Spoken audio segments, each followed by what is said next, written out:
नक्सलवाद, माओवाद, ये उन सिद्धांतों और विचारधाराओं के नाम हुआ करते थे जो पश्चिम बंगाल के नक्सलबारी इलाके में सन 1967 के दौरान पूंजीपति और जमींदारों के अत्याचार से निकले थे। व्यवस्थाओं के खिलाफ आवाज उठाने के लिए लोगों ने अपनी आवाज बुलंद की थी।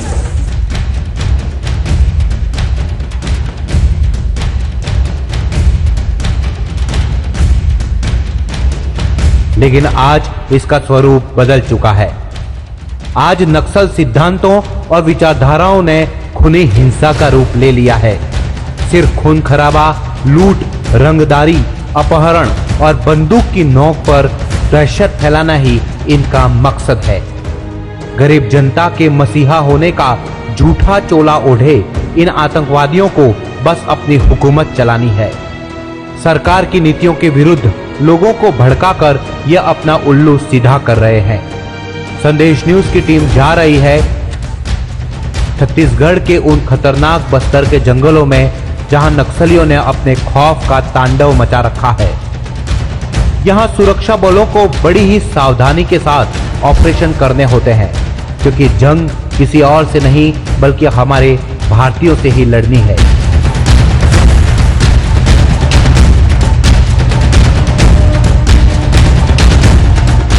इन घने जंगलों की खूबसूरती के पीछे डर है, खौफ है, आतंक है और गरीबी है। यहाँ मोर और कोयल जैसे पक्षियों की आवाजें कम और मातम की मायूसी की ज्यादा आवाजें आती हैं।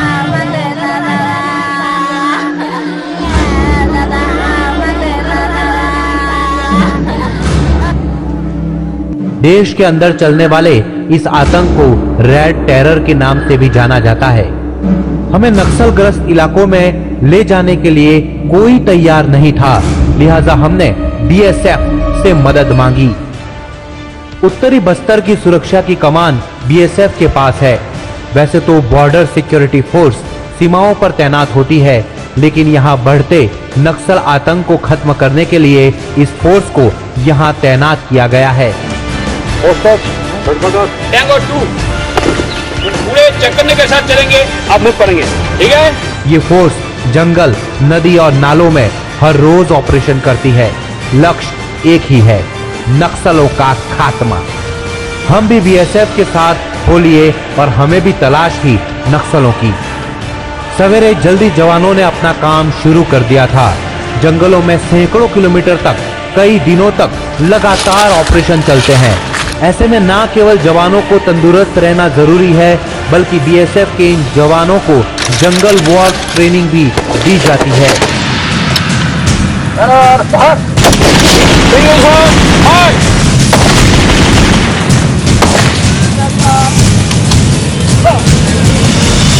जवानों को रोज एक नए इलाके में जाना होता है। बीएसएफ के जवान तैयार थे।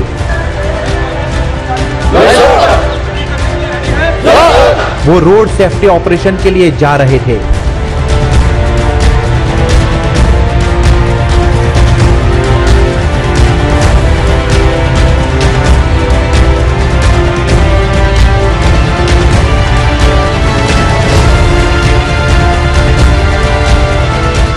दरअसल नक्सली रोड पर लैंडमाइन बिछा देते हैं और फिर जैसे ही कोई वाहन गुजरता है वो ब्लास्ट कर देते हैं। जवान अपने सारे साजो सामान के साथ ऑपरेशन कर रहे हैं। एंटी लैंडमाइन व्हीकल के जरिए पहले रेकी होती है, फिर सड़क के दोनों किनारों पर सर्च ऑपरेशन शुरू होता है। बीएसएफ के खोजी कुत्ते इसमें खूब माहिर हैं। मेटल डिटेक्टर और एक्सप्लोजिव डिटेक्टर की भी मदद ली जाती है। कुछ हजार लोगों की ऐसी सेना यहाँ मौजूद है जो ना तो इस क्षेत्र का विकास चाहती है, ना ही लोगों की खुशी। उन्हें तो बस अपनी बंदूक की नोक पर हुकूमत चलाकर लोगों का इस्तेमाल करना है। जंगल के कोने कोने को छानना कोई आसान काम नहीं है, खास तौर पर जब ये पता ना हो कि गोली किस पेड़, किस घर या किस पहाड़ी से आने वाली है, या फिर कब किस वक्त कहां धमाका हो जाए, किसी को पता नहीं होता। यहाँ कई बार जवानों की गाड़ी को निशाना बनाया गया है। बीएसएफ के भानु प्रतापपुर की बटालियन की गाड़ी को नक्सलियों ने उड़ा दिया था और 4 जवान शहीद हो गए थे। यहाँ उनकी शहादत का स्मारक भी बनाया गया है। ये इलाका नक्सलियों की चीफ की बीवी सुजाता देखती है। दरअसल नक्सली गरीब गांव वालों को अपनी ढाल बनाते हैं। ये कहना मुश्किल है कि किस घर में आम जनता है और किस घर में नक्सली घात लगाकर बैठे हैं। नक्सली गांव-गांव जाकर इस तरह के सरकार विरोधी कार्यक्रम करते हैं और लोगों को अपने साथ मिला लेते हैं।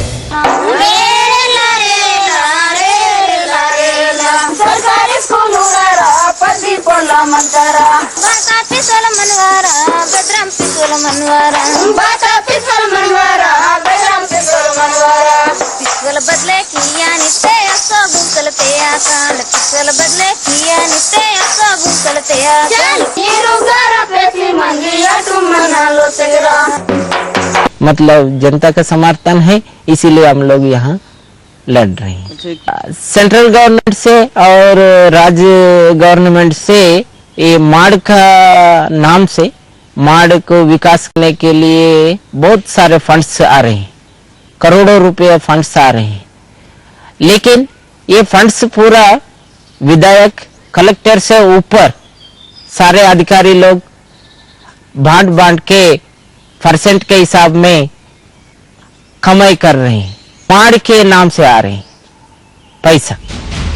हम जैसे जैसे आगे बढ़ रहे थे, जंगल, टूटी सड़कें और गरीबी साफ नजर आ रही थी। हम अंतागढ़ की पहाड़ियों और खूंखार रास्तों से पार होते हुए एक ऐसी जगह पहुंच रहे थे जहां नक्सलियों ने कुछ समय पहले ही आतंक मचा रखा था। यहां पहुंचने के लिए सिर्फ ये कच्चे रास्ते और घने जंगल हैं। हमने रास्ते में बाइक के ऊपर पेट्रोलिंग करते हुए कुछ जवानों को देखा। ये कुछ अलग था। हमने अब तक कहीं पे भी बाइक पर पेट्रोलिंग करते हुए नहीं देखा।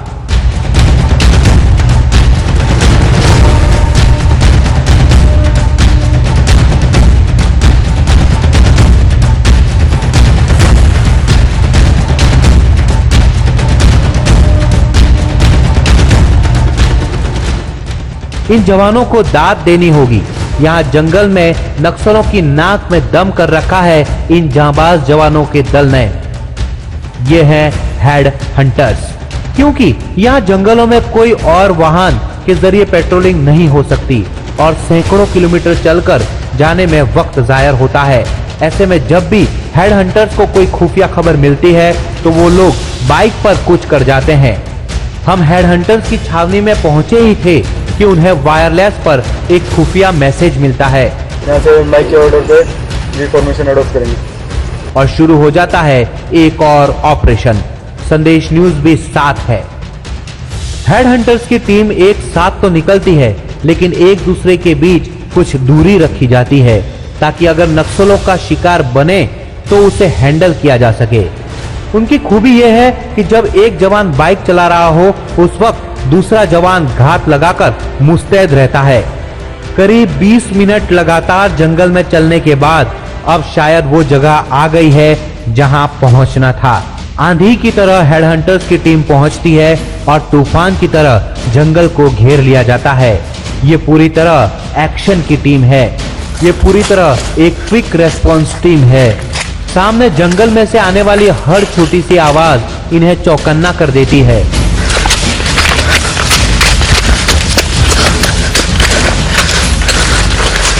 दरअसल सामने एक घर है और वहां हो सकता है कि नक्सलों ने डेरा डाल रखा हो। पूरी मुस्तैदी के बाद अब ये पता चल गया है कि नक्सल वहां नहीं है। ऐसे में हम घर की तरफ पहुंचते हैं और फिर देखकर मन में दुख और नक्सलों के खिलाफ आक्रोश ही महसूस होता है। यहाँ इस परिवार के पास कुछ है तो सिर्फ कुछ किलो चावल, कुछ मुर्गियां और कुछ छोटा मोटा सामान। घर के हालात देखकर आंखों में पानी आ जाता है। एक रेडियो जरूर है जो घर का मुखिया कहीं बाहर मजूरी कर लेकर आया था।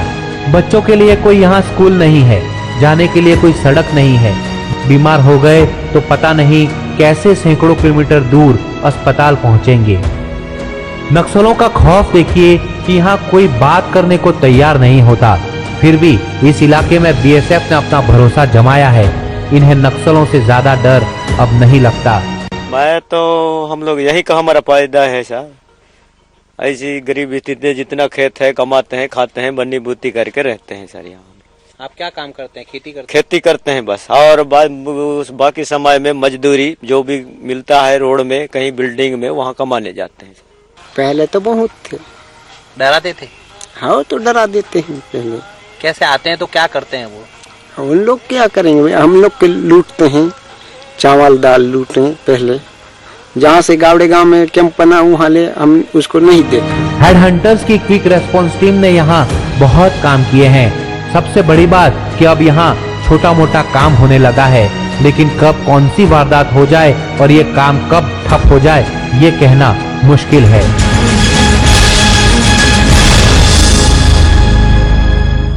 रात में जब एक बार टीम ऑपरेशन के लिए निकलती है तो पता नहीं कि कितने दिनों बाद वापस लौटेगी। लिहाजा जवानों को अपने साथ जिंदा रहने की पूरी तैयारी रखनी पड़ती है। कई बार जब जवान खूब चलकर थक जाते हैं तो ये जंगल ही इनके लिए अपना बिस्तर बन जाता है, लेकिन जब एक जवान सोता है तो दूसरा अलर्ट रहता है। काफी देर चलने के बाद अब हम थक गए थे, ठंड बढ़ रही थी। जवानों ने हमारी हालत देखकर चाय की बात कही। हम हैरान हो गए कि इस जंगल में कहाँ गर्म चाय मिलेगी, लेकिन जवानों ने फिर अपना जादू दिखाया। एक्चुअली जब हम कोई लॉन्ग ऑपरेशन में जाते हैं, ऑपरेशन दौरान खाने के लिए हम कैंप राशन रखते हैं। इसके अंदर हर के पैकेट हैं। ये पैकेट है चाय के लिए। अच्छा। इसमें चाय है, चीनी है, पाउडर है, 3 टाइम का ये चलता है इसमें। इसके अलावा ये है, ये इसमें रोटी है, चपाती। अच्छा। ऐसे अगर हम जाते हैं तो एक इस पैकेट में 2 टाइम का हो जाता है। देर रात हम वापस लौटे। कुछ जवानों ने खाना नहीं खाया था, लेकिन उनके परिवार ने खाना रेडी करके रखा था। अपने कैंप पर उनके साथी जवान ही उनके लिए अपनी माँ है, उनका अपना परिवार है।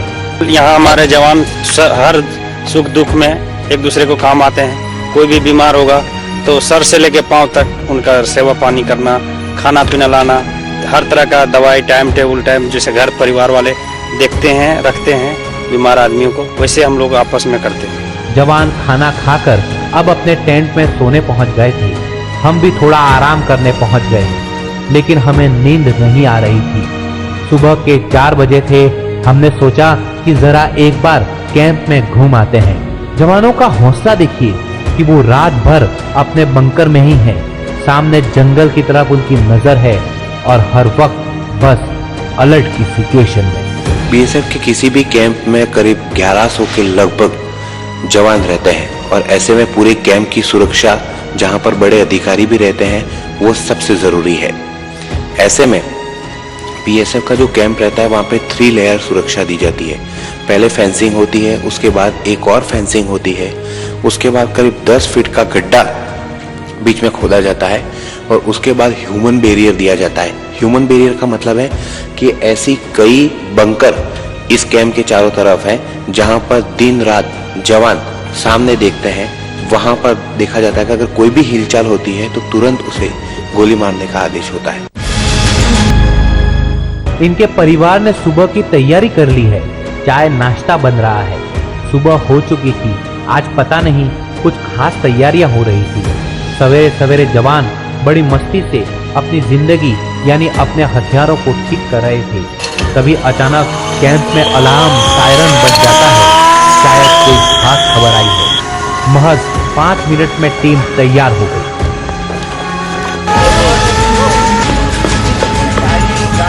देखो 50 मीटर एक पुलिया है, पुलिया पर आईडी होने की आशंका बताइए।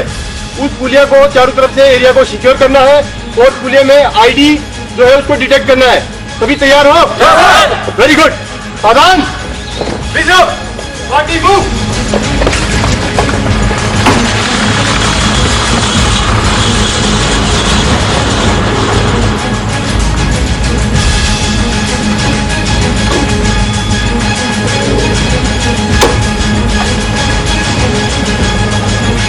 जवान निकल चुके। एक खास ऑपरेशन है। बीएसएफ की 24वीं बटालियन में अचानक एक कॉल आया और उन्हें बताया गया कि कुछ नक्सली वारदात हुई है। बस क्यूआरटी टीम जो है वो लगातार जा रही है और देखते हैं कि क्या वारदात हुई है।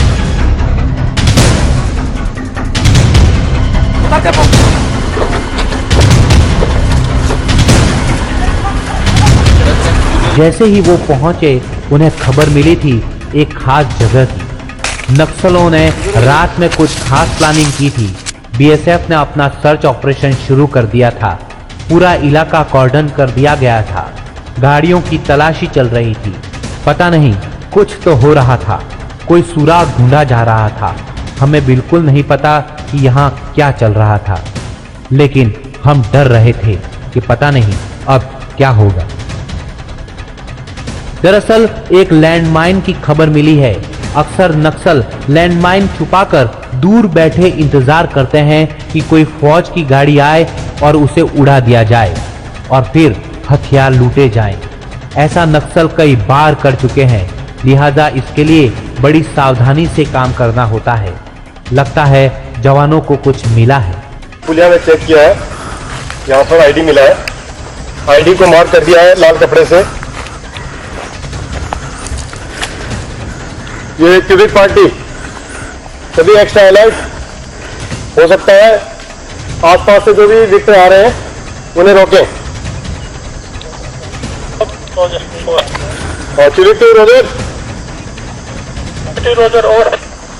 ठीक है, नोटेड। पुल के आसपास कहीं लैंडमाइन बिछी हुई है। अब काम शुरू हो रहा है। एक वायर नजर आ चुका है। अब जवानों ने पूरा इलाका सीज कर दिया है। जो केबल बिछाए गए थे उसे बैटरी से दूर कर दिया गया है। अब वो वायर के जरिए लैंडमाइन को खोजा जा रहा है। एक टिफिन के डब्बे में करीब आधा किलो से ज्यादा का एक्सप्लोजिव था।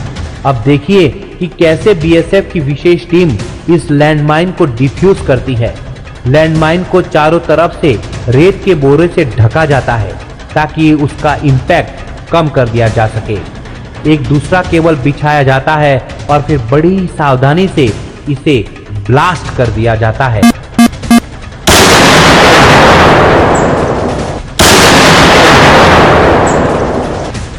बीएसएफ के जवानों के लिए ये रोज का प्रैक्टिस है। नक्सल लैंडमाइन में लोकली मिलने वाला अमोनियम नाइट्रेट, जिलेटिन और डिटोनेटर जैसी चीजों को मिलाकर बॉम्ब बना देते हैं। ऐसे धमाकों में अब तक 2500 से ज्यादा जवान शहीद हो चुके हैं।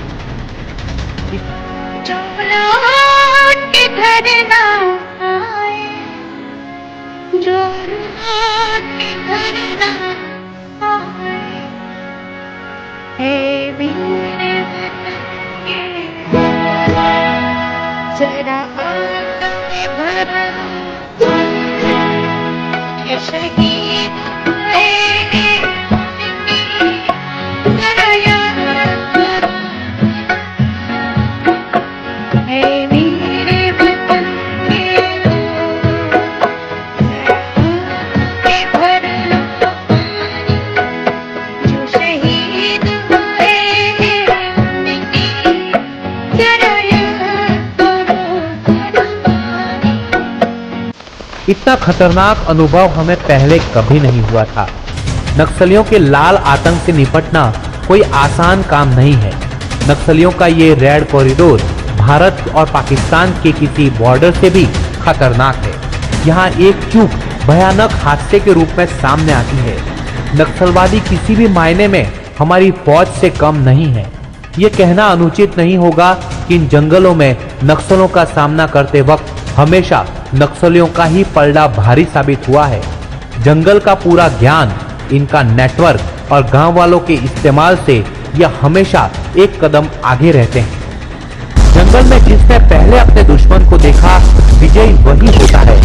AK-47 राइफल से 3 सेकंड में निकलती हैं 30 गोलियां और जो सबसे पहले फायर करता है वही सामने वाले का शिकार भी कर लेता है। नक्सलियों का अम्बुश चारों दिशाओं में होता है। वो घेर कर हमला करते हैं। जवान कुछ समझे और संभले तब तक सब कुछ खत्म हो जाता है। अब हम एक और जगह बढ़ रहे थे।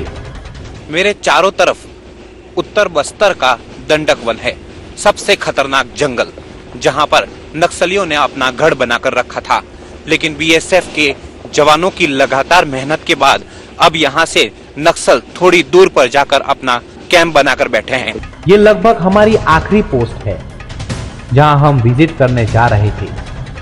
अब तक हमने बनी बनाई जमी जमाई पोस्ट देखी, लेकिन अब हम आपसे रूबरू करवाते हैं और दिखाने की कोशिश करते हैं कि कैसे इन खतरनाक जंगलों में जवान अपना बेस बनाते हैं।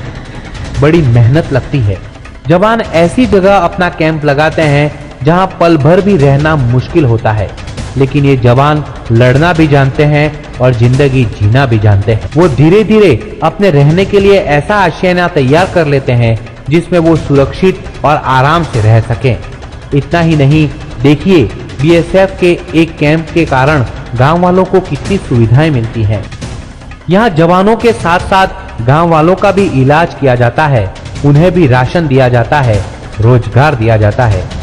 ये जवान देश की वो आन बान और शान है जिनकी मेहनत, जिनके त्याग और जिनकी शहादत से आज हम और आप सब अपने घरों में सुरक्षित हैं। ये वही जवान है जो सीमा से दुश्मनों को अंदर नहीं आने देते, और ये वही जवान है जो अपने ही मुल्क के कुछ गद्दार आतंकियों को आगे बढ़ने नहीं देते।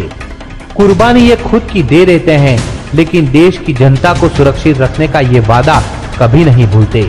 सलाम है, सलाम है, सलाम है इन योद्धाओं को। जय हिंद।